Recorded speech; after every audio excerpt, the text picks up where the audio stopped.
Die geloof waardeur ek lewe, saamgestel uit die geskrifte van Ellen White. Babylon is geval.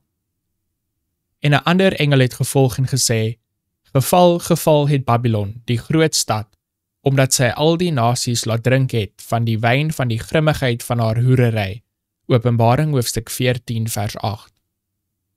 Die tweede Engelse boodskap van Openbaring 14 is die eerste keer in die somer van 1844 verkondig, en dit het toe 'n meer direkte toepassing gehad op die kerke van die Verenigde State, waar die waarskuwing van die oordeel die wydste verkondig en die algemeenste verwerp is, en waar die agteruitgang in die kerke die vinnigste was. Maar die boodskap van die tweede engel het nie sy volledige vervulling in 1844 bereik nie. Die kerke het toe 'n morele val ervaar as gevolg van hul weiering van die lig van die Advent boodskap, maar daardie val was nie volledig nie. Aangesien hulle voortgegaan het om die spesiale waarhede vir hierdie tyd te verwerp, het hulle al hoe laer geval. Dit kan egter nog nie gesê word dat geval het Babylon, omdat sy al die nasies laat drink het van die wyn van die grimmigheid van haar hoerery nie.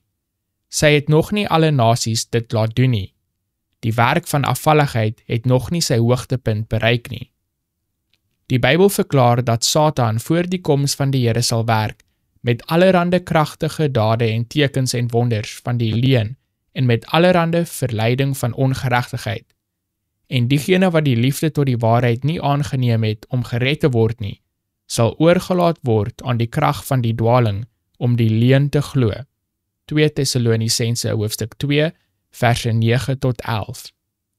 Eers wanneer hierdie toestand bereik word en die vereniging van die kerk met die wêreld ten volle deur die Christendom volbring word, sal die val van Babylon volledig wees.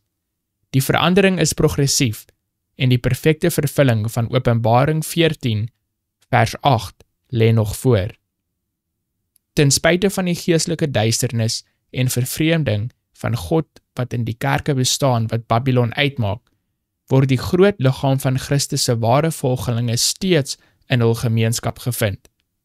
Daar is baie van hulle wat nog nooit die spesiale waarhede vir hierdie tyd gesien het nie.